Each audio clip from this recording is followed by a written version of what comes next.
Good day guys, once again. Dito tayo sa Flyers Lock.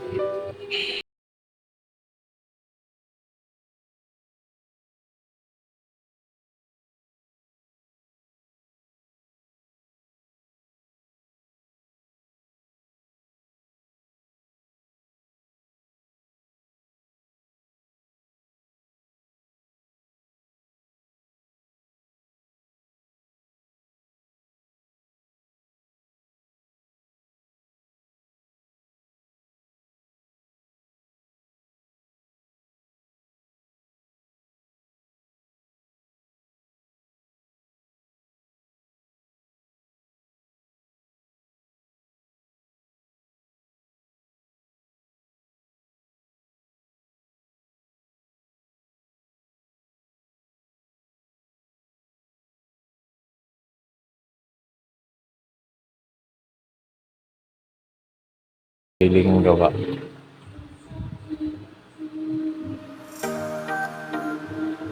Anim dito ang sa Siam na to, anim dito ang prospect kong ilaro ng Norte, loobin.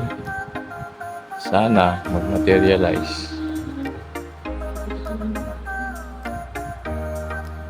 Ano pa lang to, kaumpisa lang nilang mag-ranging. Hindi pa ganun ka-coordinated yung lipad nila. Pero at least, ano naman, as they goes by, magpa-progress na yan sila.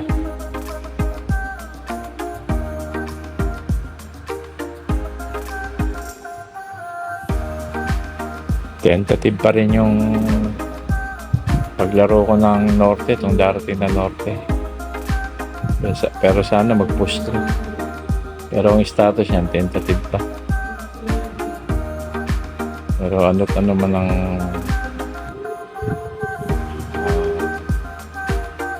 nangyari, ayos lang din. Pero plano ko na nga na maglipad itong Norte na nadating. Pero hindi pa natin nakali. Hindi mo naman hawak yung health ng mga ibon. Lalo ngayon, sobrang init. Vulnerable pa tong mga young bird na to na naka-acquire ng sakit. Usually yung mga one-eye cold niya, sipon, halak. Pero sana nga makasurvive sila.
Itong dalawa na to na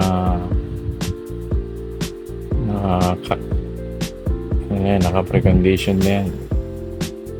Pagka may libre ng dalawang hen, i-ano ko yan, i-breed ko yan dalawa na yan. Actually, yan dalawa na yan, maglolo yan eh. Apo yan nitong puti. Yan si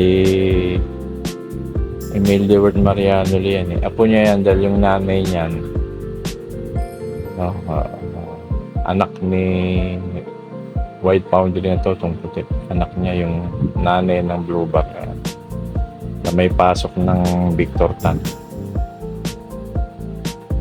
Kaya yung tatay ng Blueback na yan, ang bloodline nun, Emil Vandenbroek Mariano Lee. Ayan siya. Alimango yung paa niya niya, yung Blueback. Parang kimay. Pero i-breed ko yan, ipapares ko yan sa baka sa anak ni Blue, si Perol 510. Ipapares ko yan yung Blueback. Ito naman si Puti, bala kong ipares yan kay ano, hindi dun sa Taiwan Bastra, tsaka afterwards kay ano, kay Beanstra, tsaka sa ibang hen na magiging available. Most likely maliit na hen, mga small hen ang pagpaparisin ko dito. Kaya ano na yan, waiting yan, dalawa na yan.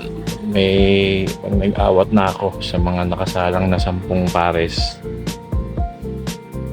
Ayan o, katanghalian, init. Ngayon pa lang yan, magre-ranging, magpapaloplay tayo maya pagtapos silang kumain.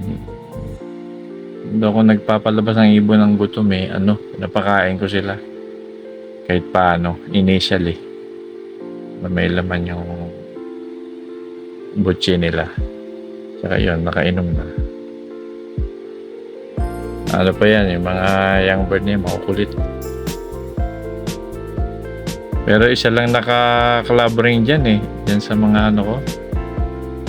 Dahil yung isa, nireject ko eh. Nakabakante yung isa kong North Ring ng BSRPC. Kaya isa lang ang ano dyan eh. Sana makasurvive siya. Kaya isa lang ang puro young bird yan, pero isa lang naka-young bird na club ring dyan. Lahat yan naka-comb ring lang. Kaya kung ilipad man yan, ilipad yan ng old bird. Yan sila. Yan yung viewing nila. Ginawan ko yan ng release door. Ayan dyan. Maya bubuksan na yan.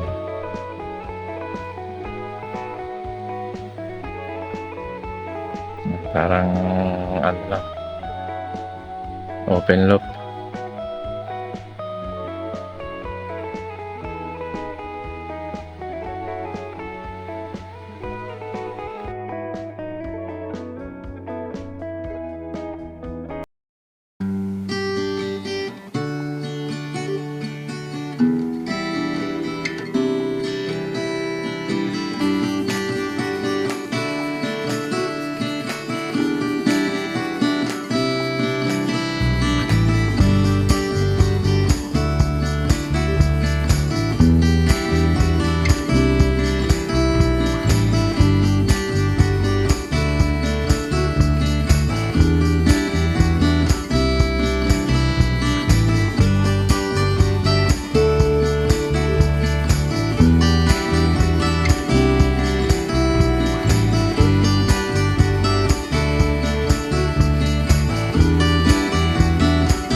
si Batik 747.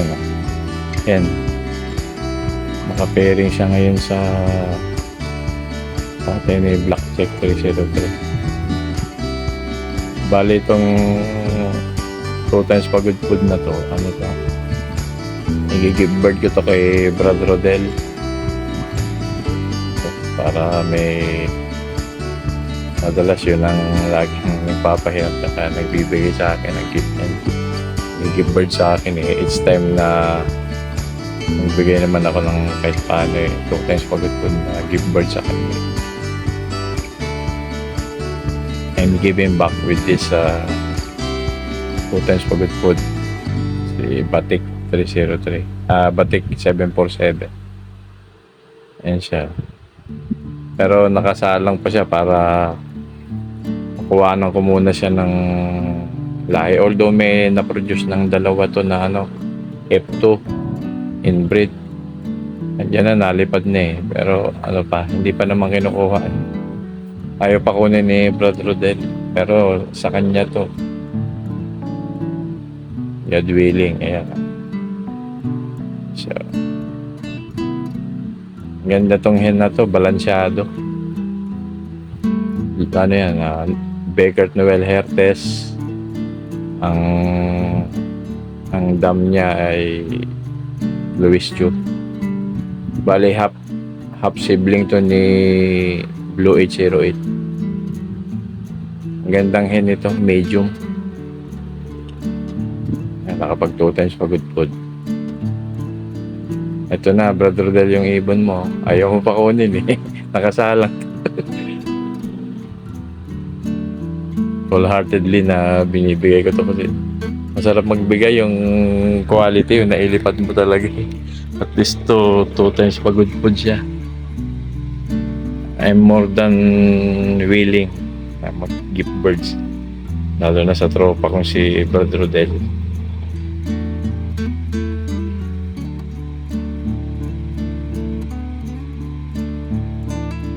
Yung kapatid nun, yung nestmate nun na kak, kay Brad Romel naman yon. Ito yung tatay ni Blackjack 303. Na-acquire ko rin to kay Brad Rodel. Yan, producer siya ng 2 times pagod food. At saka yung isang anak nito umabot hanggang Calbayog, di lang talaga nakauwi. Last 2022 South Race sa BSRPC. Malakas tong barako na to.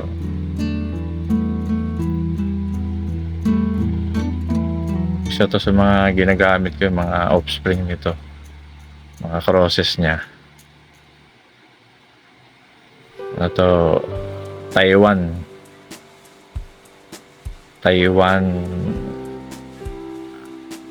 cross ng pakitong. Yung dam naman ito, Kaluluwa Rosel, Blackjack. So, naka-breed siya ngayon. Yung anak nito nakapares naman kay Blackjack 303. Kapares naman ngayon kay Blue. Diyan, nasa stock loop.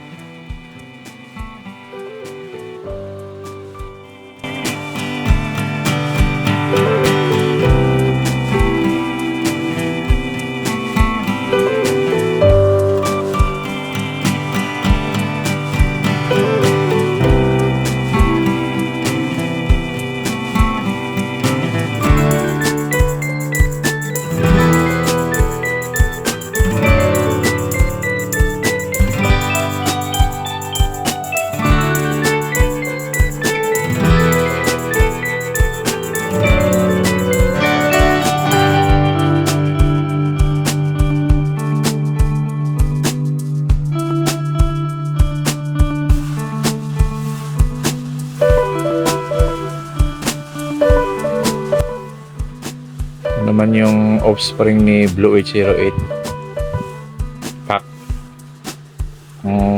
Dam nito Stitch Judge Huertas. siya.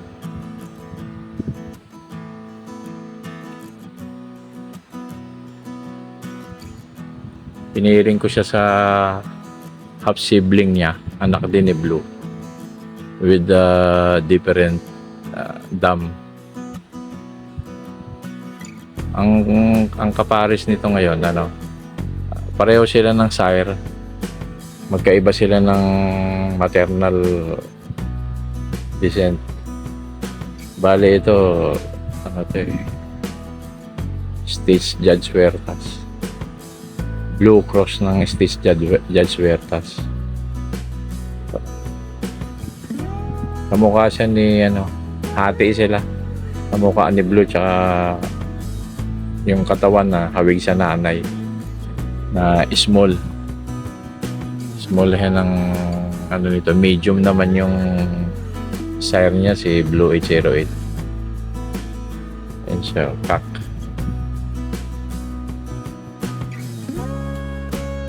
Naka-clubbing to ng BSRKC. Hindi lang, pero hindi ko nailipad to. Na late.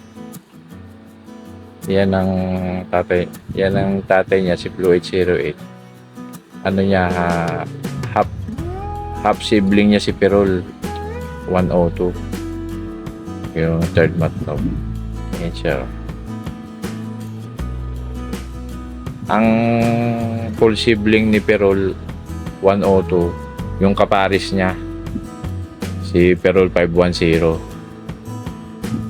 Pinaris ko dito para yung ilalabas niya mock up ni Blue 808.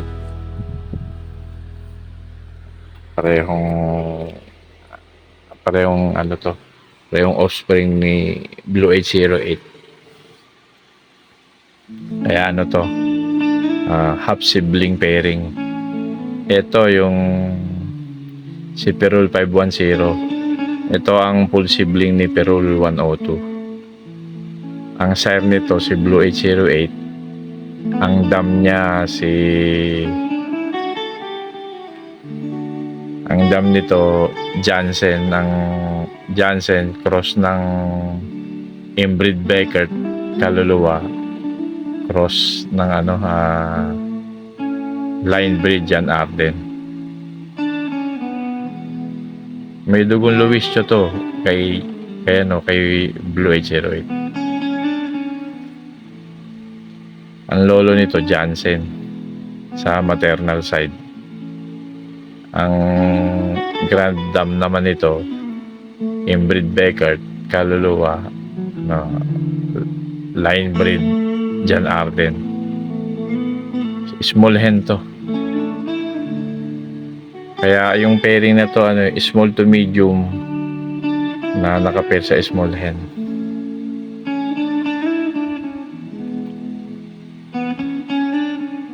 Pero bala ko i-stack tong pairing na to, yung magiging offspring nito. Although pwedeng ilipad to lang man to, half sibling pairing. Maraming pansya naglilipad ng ayan sila. Ito ang may isa, pero itong araw na to mag-iitlog na ulit yan, yung hen na yan. Ito yung hen, Ito ang full sibling ni Perol 102. Ito si Perol 510. Yan. Ito naman si Blue 151. Pareho silang anak ni Blue 808. Yan siya. Magkaiba ng nanay. Marami namang pansin naglilipad din ng ng half sibling pairing. Pero para sa akin, materialis ko na to na pang-stock.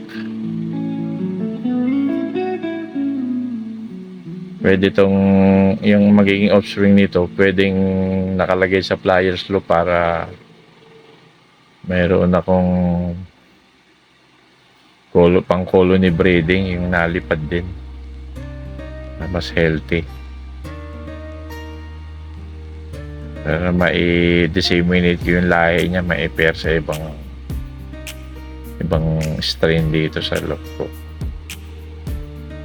Yan yung mga young bird ko. Ayun na kayo, mga makukulit. Ako binabantayan ng mga to eh. Pag alis ko, pasukan to sa loob eh. Kakatawa tong mga ibon na to eh. Nakabantay sa akin yan. Pagkababa ko, nagpapasukan sila. Kaya hindi naman mahirap ang trapping. Hindi naman ako nakakaranas ng mahirap mag-trapping. Sa entire stint ko as a pansier. Till next time guys, keep safe. Thanks. God bless.